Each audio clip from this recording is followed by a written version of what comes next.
Kaya ako, tanong mo na lang din kung sino ako, if ever. Oo, sige. Ano to eh? Ayun ang sagot.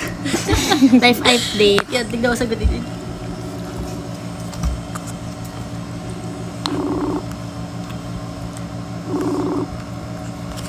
Hello. Hello?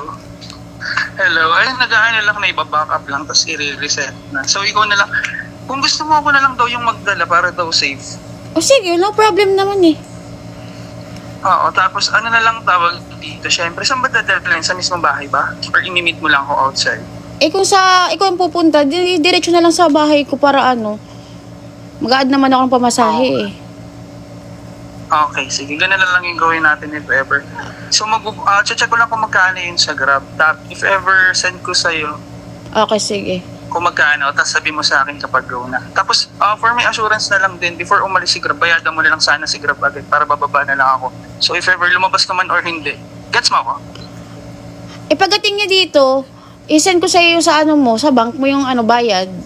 Or Alin ba, pagdating niya nga dito, before kami umalis, para lang bababa na lang ako, gets mo ako? ako na Sa mag-book, kanya, may laman yung Grab ko. Ayan, mas better kung ganun. Basta mo na lang sa akin yung address. Sige. Pahirapan Mamaya. pa ako eh. Hindi, ganun din naman yun eh. Kasi parehas lang din eh. Hindi, at least nasa Grab ko kasi yung pera eh.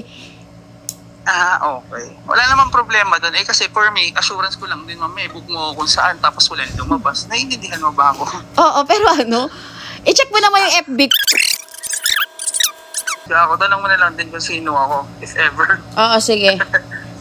Ito lang. Sige na. Kaya lang yung scammer ka. Huwag muna, huwag muna. Ganyan, pa-record na. Huwag muna kayo magigay, guys. Sinasagot niya ba yan? Try mo ibang boses nga. Boses ko kaya. Kuya, okay na po. Kuya, masarap ba mang scam? Hindi sinasagot.